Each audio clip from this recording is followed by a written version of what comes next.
જય હિન્દ મિત્રો, ધ્યેય કમ્પ્લીટમાં તમારું સ્વાગત છે। તો મિત્રો, આજથી આપણે સામાજિક વિજ્ઞાનના જે પરીક્ષામાં પૂછાઈ શકે તેવા આઈએમપી વન લાઇનર પ્રશ્નોની શરૂઆત કરવા જઈએ છીએ। મિત્રો, રોજે રોજ આપણે સામાજિક વિજ્ઞાનના 10 પ્રશ્નો જોશું। ચાલો પ્રશ્નોની શરૂઆત કરીએ છીએ। પ્રશ્ન પહેલો છે, પકવેલી માટીને શું કહેવામાં આવે છે? તો એને કહેવામાં આવે છે ટેરાકોટા। પ્રશ્ન બીજો છે, ભુર્જ નામના વૃક્ષની આંતરછાલ પર લખવામાં આવતું લખાણ એને શું કહેવામાં આવે છે? તો એને કહેવામાં આવે છે ભોજપત્ર।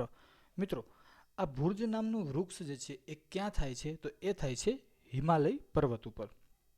પ્રશ્ન ત્રીજો જોઈએ, તાડ વૃક્ષના પર્ણ પર લખવામાં આવતું લખાણ એને શું કહેવામાં આવે છે? તો એને કહેવામાં આવે છે તાડપત્રો।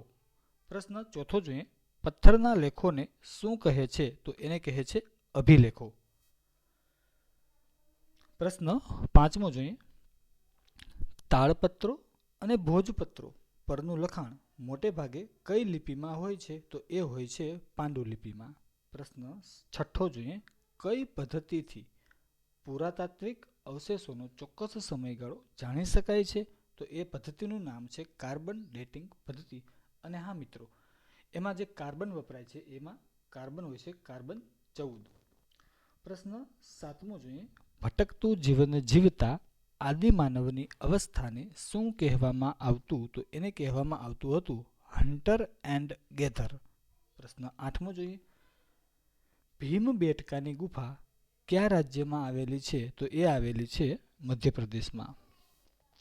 ચાલો પ્રશ્ન નવમો જોઈએ, માનવ દ્વારા પસંદ કરવામાં આવેલા સૌપ્રથમ પાકો ક્યાં માનવામાં આવે છે? તો એ છે ઘઉં અને જવ। મિત્રો, છેલ્લો પ્રશ્ન જોઈએ, વિશ્વનો સૌથી પ્રાચીન ગ્રંથ કયો છે? તો એ છે ઋગ્વેદ। તો મિત્રો, આવા ને આવા પરીક્ષામાં પૂછાઈ શકે તેવા વનલાઇનર પ્રશ્નો જોવા માટે આપણી ચેનલને સબસ્ક્રાઇબ કરો, વિડીયો લાઇક કરો, શેર કરો અને કોમેન્ટ કરો। જય હિન્દ, થેન્ક યુ।